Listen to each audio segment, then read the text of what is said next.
Hello po. Maraming salamat po sa walang sawang support sa ating YouTube channel.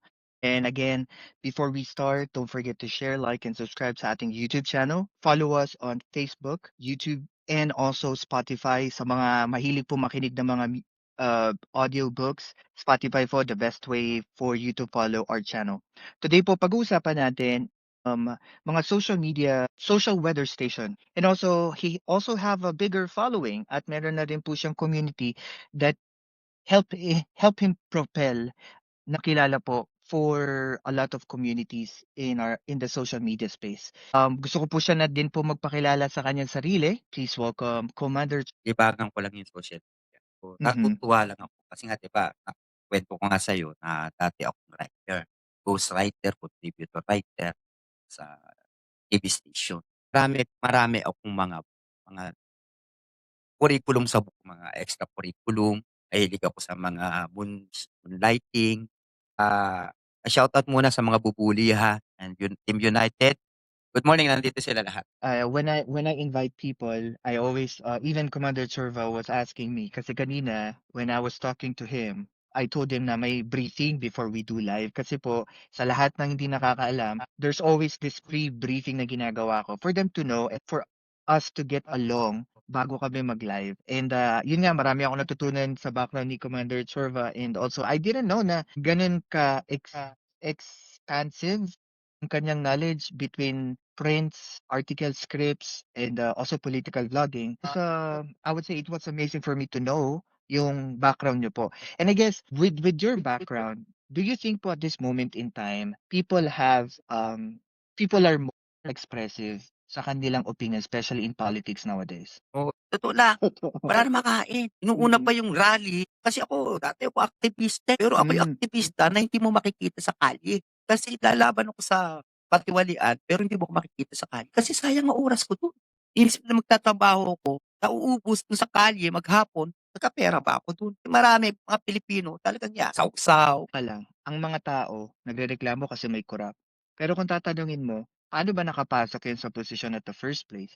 Ikaw na bumoto? Bakit ang sisi hindi sa taong bumoto, kundi doon sa taong nakaupo. And I think kapag lagi nating ginagawa yon, nagiging cycle siya na every election, 'pag binigyan tayo ng pera, may vote buying. Parang, okay, may utang na loob, boto ko si congressman, si senator. Tapos yun na naman po, may corruption na naman. Hindi po tayo gumagawa ng story. We know, kahit po babalikan natin yung Pinoy administration, mga nasangkot sa PDAF, ting si Duterte napawalang then ngayon nagbudots lang yung isa naman bumalik ulit ng kampanya, pasok ulit ng Senado. What do you think about that po? Alam mo, ano yan talaga yung sinasabi, cycle na cancer pa supporters, may sympathizers. Nandiyan, kukunin nila yung 86 na kahit magkalaban sila ni Bongbong Marcos, eh, kabutan ng likod yan, scratch my back and I will scratch yours. Yan sa politika. Walang permanenteng kaibigan yan, walang totoong kaibigan yan. Ang pinag-uusapan dito, ambisyon, posisyon, power, authority. Tama Ito po ba kasi, yung pag sinasabi nila na ano, sa politika daw po, ang habol ng mga politiko hindi talaga pera, influence? Hindi naman puwedeng hindi pera. Pera 'yan, alisin mo pork barrel. Kaya nga ako ang binoboto ko yung hindi tumatanggap ng pork barrel, eh. Sino-sino 'yan? Nasaan? Lacson, Bongbong Marcos, Miriam Defensor.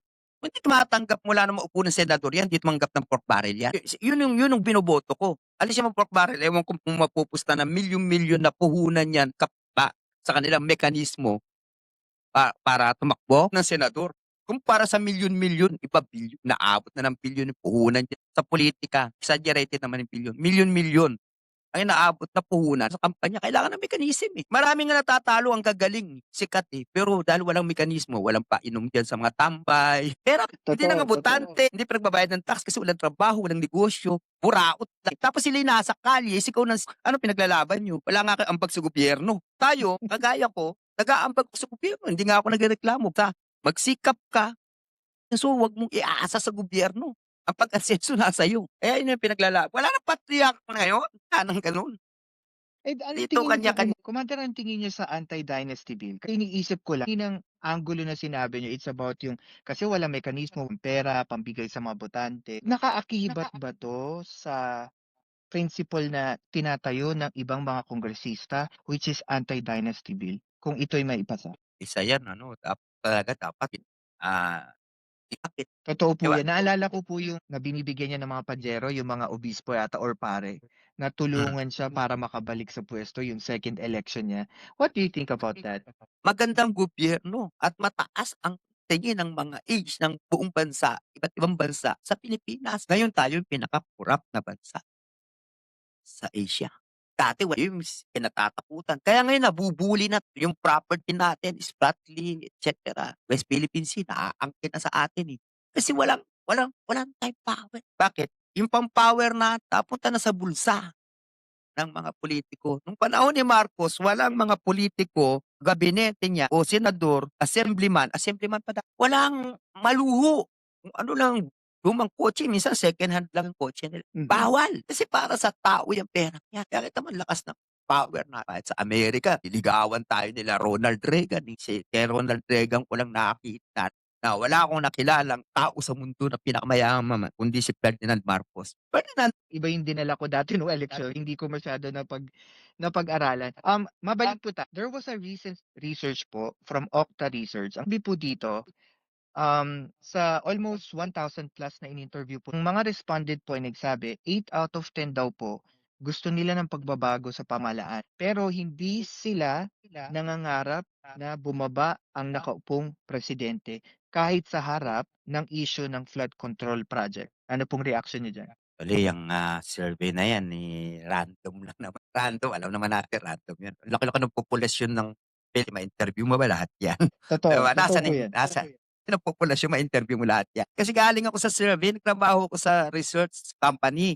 Hindi ko nabanggitin yung pangalan, baka mapagalitan ako ng ninong ko. Galing ako sa research company, nagbabahay-bahay ka. Di ka na nga nakakatulong, pabigat ka pa. Dapat tayo mismo individual, para gusto niyo ng pagbabago ng bansa, yung individual ang magsikap, pag-asa sa gobyerno. Eh, kahit sino magaling na ilagay mo dito kung reklamo ka ng reklamo tapos tamad ka, patugang, wala kang plano sa buhay mo, asak sa gobyerno. Eh, iba kaya suporta na suporta sa politiko, gusto makaupo, eh, gusto mabigyan ng trabaho, gusto mabigyan ng posisyon. Sabi nga ni Rizal, 'pag binigyan mo ng posisyon, siya na sinuportahan ko hanggang matapos yung term. Kahit ayoko sa kanya, sumusuporta ako, sumusunod ako sa kanyang EO, executive order, walang rally-rally. Magvo-voice out ako pero kung ano yung makakatulong dun sa pamamalakad niya, mag-aambag ako. Epal ako sa mga kakilala kong politiko para maging boses nila. Kailangan malapit ka sa kusinero. Talaga meron na po talaga kayong background even before sa politics. Dami nga nag-o-offer sa akin, eh. 'Pag nanalo sila dapat tumakbo daw ako kahit kapitan. Ayoko, saan offer?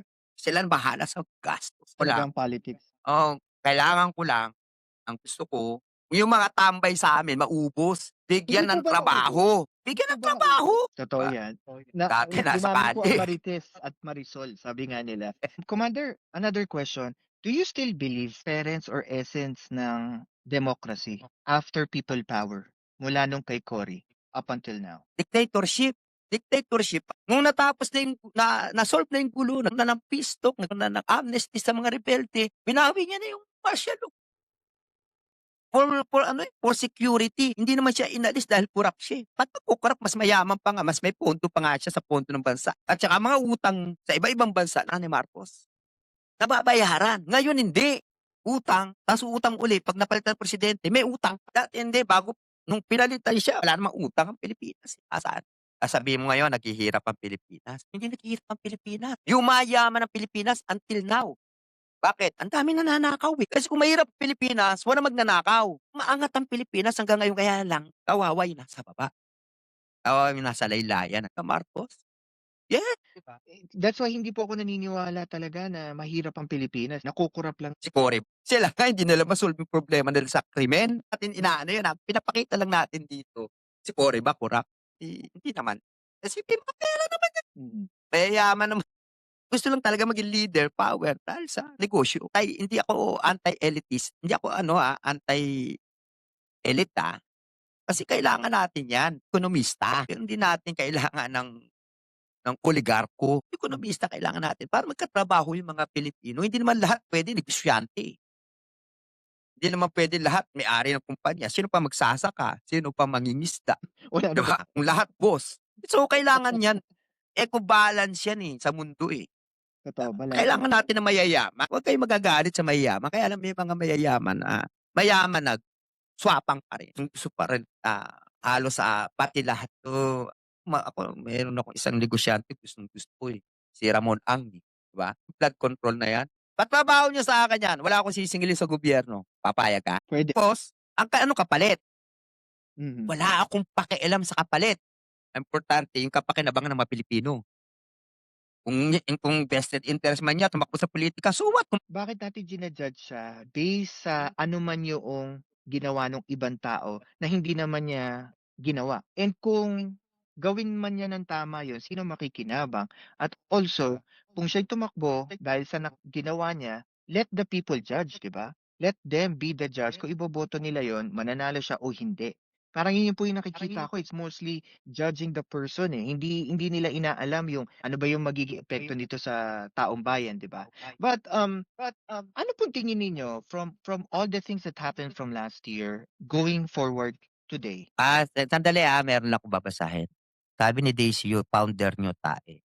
Okey lang yun, walang problema dun kaysa naman yung founder niyo magnanakaw. Gusto ninyo, based naman po sa mga nakakausap niyo, sa nakikipag-usap din po kayo sa ibang tao na may say sa is there an appetite for people power? Wala, hindi na mangyayari. Alam mo walang tao, eh, nagamit lang naman din sila sa people power, nakisali dun, eh, Mhm. na yung sympathy vote, alam mo yan? Wala lang, naawa kay si Correct. Ninoy, tapos ngayon bayani si Ninoy. Sorry sa mga nag-aano, bayani Mhm. 'pag pinapatay bayani, ano ba ginawa niya, 'di ba? May pinaglaban ba, actually si Hmm. Ninoy kaibigan ni Marcos yan, Kasi na ano lang, commander eh, yung ano, na eh. nakwentuhan nga lang, nakaladkad nga lang yung una.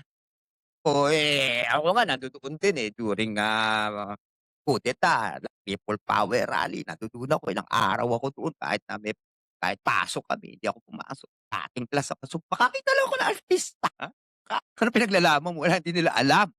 Paano sasabihin mo magpi-people power, anong appetite yan para hindi na mangyayari yan, hindi na mauulit yan. Iba talaga, may historical people power, 1.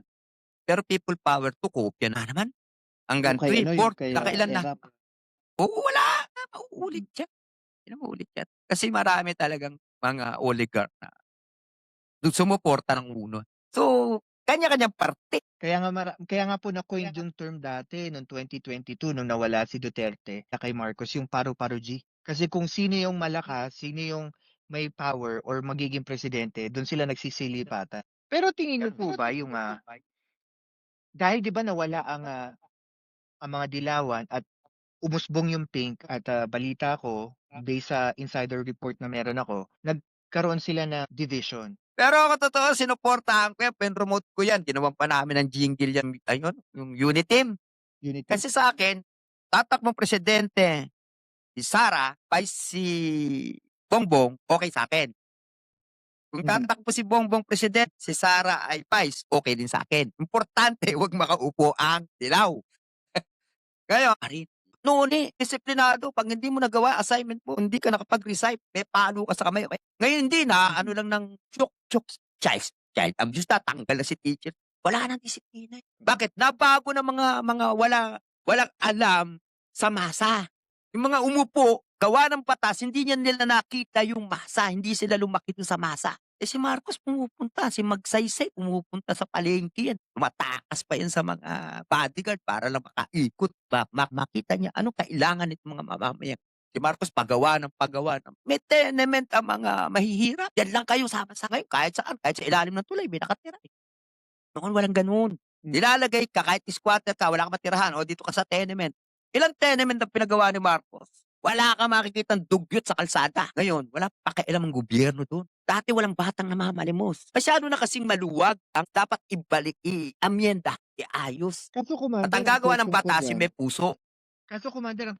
ganito, okey lahat tayo gusto nating amyendahan ng batas, pero yung pipirma at boboto sa plenaryo, sa Kongreso, yung mga taong nagba-violate Hindi, eh, ang pipirma diyan kung ano, eh, Supreme Court, Supreme outside the Court. legislation, Yes, mm. sila na magpipirmahan diyan, Supreme Court. Dadaan pa rin sa korte, dadaan pa rin ng Supreme Court yan, maraming matatalino sa ating mga hurado, eh.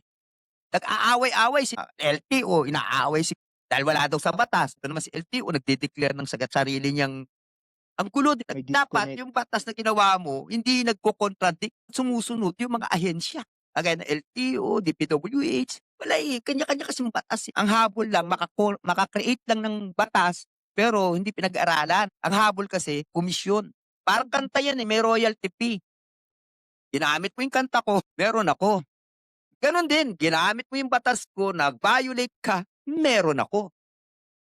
O ito lang ay isang gasgas Na hindi na pinag-uusapan dito yung corruption, pinag-uusapan dito baril na yan. Baguhin na yung batas, yun lang. Alisin ang, dynasty, political dynasty. tama. Sabi ko nga ganito, eh, bakit sumisikip sa Metro Manila? Demand ng trabaho para lahat. Ano po, Commander, ano naman tingin niyo sa law and order nung pagbaba ni Duterte? Kasi ito yung isang central issue na nakilala si Duterte before, eh. Talagang Hmm. magaspang, palamura, pamamahiya ng tao with law and order. Nung bumaba siya, maraming mga speculations and even political analysts were saying na may iba, mga drug addict, nagsibalikan, mas naging prominent na ngayon yung crime, sabi nila. May sinampulan na diyan, Chinese national. Nung nawala si Marcos, mga tarantado, eh. Tama. Labasan, pakialam si Marcos kahit Big Four ka pa, kahit na Nardong Putik ka, wala siyang pakialam kahit Ben O Tabi ka pa, Pepeng kahit Agimat. sinong siga o Pepeng Agimat ka pa, wala siyang pakialam. Huhulihin kita 'pag lumabag ka sa batas, dead or alive. Hindi ako against kay Duterte, galing na kinopya lang naman niya halos yung idea, eh. Sinunod niya lang idea ni Marcos. Dahil magkaibigan yan, magkakaibigan yan noon pa, eh, alam na Marcos yan, eh. Sinusunod niya lang kaya nga siya pumayag na ipalibing niya, idol niya. Okey sa'kin si Duterte walang problema, eh, yung nasa paligid. Gano'n din kay Marcos, yung mga buwaya na Mm. nakaabang, bigyan mo pinapangako, eh, kaso na dahil sa nagmamadali, dahil gusto kumita, rumangko agad, tira na lang ng tira, ano wala silang pakialam, eh, tamaan yung bata. Eh, ano pong Ay, masasabi niyo kay ano, kay, dating PNP chief na 'di ba sabi nila, nung kinuha ni Duterte yan bilang 4-star general, eh, 1 star pa lang. So marami siya natapakan ng mga 2, 3-star general para maging PNP tama chief. Do yan, you tama think yan. yun kaya ang rason? Unethical. Yung mga partido po sa Pilipinas, would you further push on that narrative sa partido or the country's current issue kung boboto po? May magagaling din Mm, talaga at matitino sa kabilang ticket. Tsaka mhm, kailangan din natin ng oposisyon para hindi correct. namomonopila yung hindi namomonopolize. Kaya ako hinahati ko, hmm, kung kailangan 'to, bakit hindi. Kagaya sila Risa Ontiveros, hindi yan nawawala sa listahan ko. Kailangan ko ng isang bandang kontrabida. Kasi yan ang tagasilip, eh. Ang kontrabida wala kundi sumilip ng sumilip ng sumilip ng mali. Eh, Mm, kung lahat magkakampi, paano niyo pa makikita tama. kaya ako hinahati. Pagdating diyan sa yung mga sikat, kahit sikat ka, kung wala ka namang utak, sikat ka nga, popular lang, wala ka naman nagawa, wala ka namang kayang gawin. Negosyo mo nga hindi mo mapalago, hahawa ka ng grupo o ng tao, 'di ba? Mm. Buhay mo nga hindi mo maayos, aayusin mo yung Pilipinas. Ay dun ako bumabase. Alam mo importante sa lahat, ang leader na pinipili talaga dapat God-fearing. Lumuluhod ako sa puday, eh. Hindi, joke lang. Po ang Pero taga sabi Kentucky ka, 'di ba? Nebraska po. Akala ko Kentucky nakalagay sa profile. Ay dati po, dati. Malapit lang malapit lang pa kasi ako sa McDo ako, eh. Mostly pagdating sa ganitong situation, marami pa rin po bang kailangan i-improve ang Oo, sa dapat talaga pagpili? ini-educate, eh. Kaya nga tinawag na bobotan, iboboto mo tapos reklamo ka na reklamo. Tapos sabihin mo, "Nagsisi ako, binoto ko 'yan." Dapat pinag-aralan mo muna. Correct. Hindi na nakinig ka lang, binulungan ka lang, "Sikat 'yan, mabait 'yan kasi kinawayan ako, nakamayan ko." Kamayan lang, binoto na, eh. Tapos sasabihin mabait, 'di Totoo, ba? napansin ko po 'yun nung eleksyon. Budots nga lang, nagbudots lang at paborito niya yung tugtog nung nagbudots, binoto na. Kasi galing niyang sayawin yung paborito kong budots, 'di ba? Dapat talaga importante, mga bata pa, ine-educate na Mm, sa batas, politics, sa gobyerno. Kasi sa ibang bansa gano'n, eh. Sa Singapore bakit ang liit-liit? Puwede mong ikutin maghapon. Hong Kong puwede mong ikutin maghapon. Pero ang ganda ng ekonomiya, lahat sila sumusunod sa batas. Kasi maliliit pa sila, bata pa sila, hinahasa na sila sa pulitika kahit hindi sila tumakbong pulitiko. Batas ng sunod at pagpili ng tamang lider. Eh, dito hindi na ako, eh, nagbudos lang ano na, eh, senador na, eh, 'di ba? Nakulong oo na lang, nga. nakasuhan na at dapat Commander, dito idagdag ko, yung ano lang, naging tatay lang ni ano, Batang Quiapo. Yung pinakaimportante sa yun, kaya dapat hindi dito yung sa eskuwela nagsasalita. kasi kami noon, PhilCast. Paano mo ma-e-educate? Eh, gutom. Tapos mina-mindset kami, mahalin ang bayan, hindi lumaban, hindi mag-aklas, hindi ikaw pa yung magiging gulo sa bayan. Kaya nung mga bata nun, well-disciplined. Eh, ngayon wala, eh. Bakit? Hindi na marunong makipag-communicate, konting problema, suicide, di ba? Totoo, totoo 'yan. Napansin ko rin po Konting at sa wala ng bakit? ano, Wala ng hindi na tayo communication because of the nag-uusap. gadget. Sa bahay na. Minsan lang mag-reunion. Lahat may cellphone. Kaya nga kayo Lumalaban against the Chinese government kasi hindi natin kaya 'yan, unconstitutional 'yan. Tapos sumagot yung army officer, spokesperson ng Coast Guard, sabi niya, "Hindi ang Pilipinas nakikipag-away at ang pinaglalaban natin dito yung teritoryo ng Pilipinas." Para sabihin mo na hindi tayo magsalita at hindi natin sabihin yung ipaglaban yung teritoryo natin, para kang mas mahigit. yan. Hindi, magpalakas tayo ng ating sandata. Kagaya ng ginagawa nila. Kaya tayo nabubuli, kaya tayo naaangkinan ng lupa. Kasi alam nila wala tayong kakayanan. Kung humingi man tayo ng tulong sa US o sa ibang bansa pa, nagamit lang tayo. Tapos tayo ang mauubos. Sila nagbabakbaka tayo. Di babalik na naman tayo sa dati. Pina naman tayo ng sino yung nagtanggol sa ating bansaan. Hindi naman tayo makipaggera porket gumagawa tayo ng mga pang ano, Show force. bugaw, pambugaw. Ay, wag natin ano, isang pindot lang yan, isang data. Bumili tayo ng Alpace, mayayaman. Gusto natin lumaban ng lumaban. Eh, sa atin yan eh, pero panahon ba? May Mas maganda makukuha na ba lang, tayo? wag isipin yung gusto para pasikat lang, popularity. Pwede yun. Marami mapapahamak sa atin. Lalo na mga kabataan. Isipin natin may pamilya tayo. Hindi naman tayo dahil sa naduduwag. Paghandaan. Magpalakas. Hindi yung babaan at lusob ka na. Ano yung pinunit na? It's too late. Eh, ganun ang gusto mangyari nila. Bigla-big. Ayun pala, kakailanganin mo din sila. Alam mo yung dati ang China is komunista. Yung ekonomista na. Yung China nag-move on na eh. Kinalimutan na yung pakipaglaban ng ganyan, mga gera-gera na yan. Nag-move on, nag-ekonomista na lang. Tapos, bakit? Para lumakas yung kanilang sandatahan. Eh, dati laban silang laban. Bakbak, kinakapos silang pangkain. Mga NPA, mga CCP. Ano, komunista. Gutom, bakit? Laban ng laban. Tapos wala tayong makuha ng supply. So, ginawa namin, magnegosyo tayo para may power. Pag may pera, may power. Ba? Ang Totoo lakas 'yan nila at ngayon.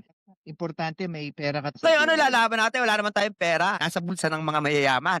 Nung pinag-aaralan ko 'tong politics from last year kasi nagsimula lang po ako bumalik sa politics November of last year, isang pinunto yung political analyst sa sinabi, isa sa nagpabagsak sa trust rating ng pangulo is yung hinuli si Pangulong Duterte, last year, tapos ginamit ni Kitty Duterte yung pagkakataon na yun to get the, sabihin na nating victim or emotional card. At doon nila nakuha yung sabihin na natin na Ba't di nasa batas natin? Puwede naman pumatay sa ibang bansa yan, eh, dito sa Pilipinas. Against din ako dun sa pagdampot kay Duterte. Dapat tayo-tayo mm, nag-uusap, problema natin sa bansa yan. Ba't nangingialam 'tong mga hindot na 'to? mm, Wala, eh, meron din talagang mga tao na si Marcos, si PBBM ayaw din ng ganyan, eh. Dahil may sarili nga naman tayong batas. Akala mo pabor siya dun? Hindi, wala akong gagawin. May mga nasa paligid na sino ba nakipaglaban diyan? Si mm. PBBM ba may narinig ba kayo?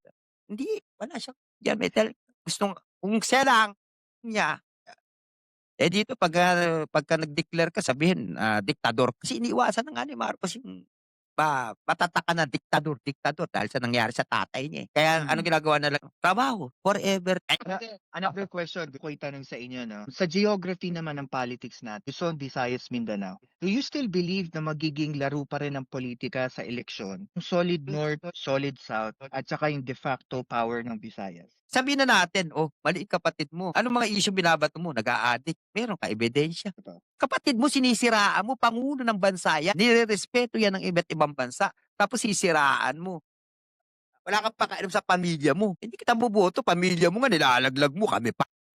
Yun yung sinasabi ko. Kahit sabihin mo masama yan, suportahan mo na lang, mag-adviser ka. Sabihin mo, barangay, wag. Di ba? Ano ng lolo ko pinakamaruming trabaho. Bakit? Biro mo, dati nga hawakan mo lang sa daliri, kasal na, buntis na. Tapos ngayon makipaghalikan kasi hindi mo kilala. Hindi mo naman jowa at paglaplapan ka tapos nasa kama ka. Gano'n ang lolo ko mag-isip kasi extreme ko, eh. Hindi ako puwede sa pulitika, ayaw ng lolo ko at marami. Hindi ako puwede sa artista. Eh, hindi ko na lang tinuloy yung pangarap ko, 'di ba? Eh, pangarap ko kasi maging pornstar. Di man, as your experience before, ano po yung ma-advice nyo, especially sa mga Gen Zs na boboto ngayon 2028? How they will guide themselves to choose the right people? Gawa kayo ng requirements. Unang-una, dapat takot ka sa Diyos. God-fearing ka. Dapat gano'n ang leader. Kahit anong religion yan, Islam yan. Basta makita mo siya na God-fearing. Second, walang background ng immoralities. Third, walang background. 'Pag nakulong na sana, wag na pasado agad. Kailangan marunong gumamit ng kubyerto, 'di ba? Table manner nga hindi alam, may pupunta ka ng iba't ibang bansa. Anong gagawin mo, tataas mo yung paa mo, kakain ka na, kakamay ka, parang gago, 'di dapat marunong din. Binoto mo, kumakain sa Amerika, pati nga pag-i-enroll sa university, pera mo na nga lang, may pera ka na, hindi ka pa makapasa, eh. Ang hirap, eh, 'di ba? Hindi ka makapasok, may pera ka naman. Sa taas ng standard. Taasan din natin yung standard. Kung gusto nating umangat yung Pilipinas, taasan natin yung standard. Bigyan niyo ng requirements, hindi yung tanggap ng parang bubuli yan, hindi kami tumatanggap-tanggap ng basta-basta. 'Di ba, bubuli? Commander, ano masasabi niyo sa e-politiko? Ay, ang dami diyan, EPALIT. Ito, EPALITICO, yung mga 'di ba may anti-EPAL bill, 'di Oo, ba? meron po. Kay Dapat nga yan, Senator eh. Miriam. Kita mo, ang bigas, sino makikita mo agad sa sako? Mukha niya, Mhm. pangalan niya, Paskong-Pasko mamimigay ng bigas, may nasunugan, mukha pa rin niya. Ang tawag dun EPAL, eh. Ang layo pa ng eleksyon, eh. Tsaka papagawa ng proyekto, halimbawa, ARCO sa city, project of mayor, bakit hindi project of municipality of Quezon City, gano'n, government of Quezon City. Puro pangalan niya nakalagay, pera niya ba yun? At mukha niya. Oo, pera ng taong bayan. 'Pag nilagay yung mukha niyo dun, nakakahiya naman sa inyo. Isa ko siya kalabang pero kaibigan ko pa rin sila, kaibigan ko pa rin yung mga political vlogger na ang tawag ko nga sa kanila vlogger-vlogiran. Oo, hindi nga niya kabisado yung pagkakasunod mula nung nabuhay siya, ilang presidente yung mga nasa nasundan mo, hindi niya kabisado. I guess kasi nasabi na ni Commander yung gusto niya sabihin. Ito lang gusto ko po sabihin. Hoy, wala akong Ah, pinatatamaan dito, so Pilkas, hindi mhm. wala akong pinatatamaan dito, yung katabi mo lang, eh. Huwag mo yung katabi niyo lang ang pinatatamaan ko, hindi kayo, Kay, I think seriously speaking, marami ako natutunan personally kasi marami ako hindi alam before, eh. Especially yung panahon ni Lakay, ni, nung senior, Ferdinand Marcos Senior. Magandang information 'to especially sa mga Gen Z. Kasi I think ang kulang na natin ngayon is mostly information dissemination, eh. Hindi na nabibigay yung tamang impormasyon. Wala na yung mga baby boomer kasi edad, tumatanda na, namamatay. Eto na yung papalit yung mga Gen Z. And I really believe this is one of the good example, 'tong live stream natin, na mapakita natin, even Commander Chorba is saying, kailangan kasi ng messaging, eh. Kailangan ng tamang information sa mga tao, especially botante. Kung nahirapan ka nga pumuntang mag-apply sa college kasi ang taas ng standard, bakit kapag eleksyon, mabigyan ka lang ng konti, may pictures, binigay sa'yong ayuda, agad-agad mong boboto? I think this is one of the reason why I started my channel is to promote information across the board. Kahit sino ka pa, kahit anong pinag-aralan mo, na lahat tayo, meron tayong imperfection, eh, kahit sa pagboto. So, mga nasa Isang baba, dagdag ko lang diyan, dagdag ko lang sige po. Pilkas. Nung kami, National ID, yan tama yan, national oh ID. yes, kailangan nila ng COMELEC ID, valid ID yun, kailangan talaga educate natin. Bigyan mo sila ng yung mga bata pa lang, elementary pa lang, educate natin yung pagmamahal sa bayan. Kasi kung mahal mo yung bayan, hindi ka papayag na nakawang, hindi ka papayag. Bayan ko 'to, hindi ka kasi bayan mo yan, usapan. Eh, kaso hindi na naituturo kasi talaga yung pagiging nationalistic, yun na. Basta 'pag naka-graduate ako, punta agad sa ibang bansa. Mhm, Bakit? Walang trabaho.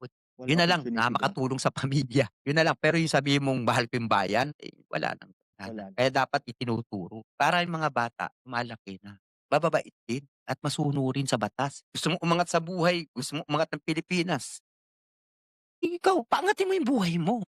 Para magkaroon ka ng ambag sa lipunan. Ang problema 'pag bigat ka na, wala ka ng ambag, bayad ka butante, hindi ka nagbabayad ng tax, wala kang trabaho, tapos ang dami mong demand sa gobyerno, kahit sino iupo mo dito, mabobobo. Kahit sinong Totoo yan. iupo mo.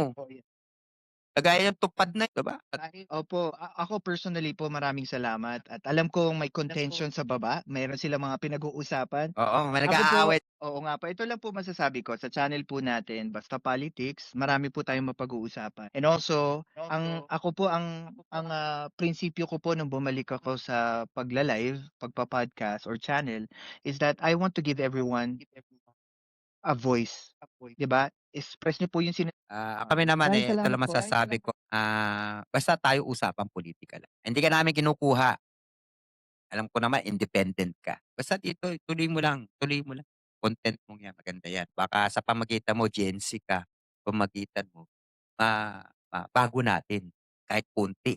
Makuha man lang tayo ng mga taong mga kabataan na matuto.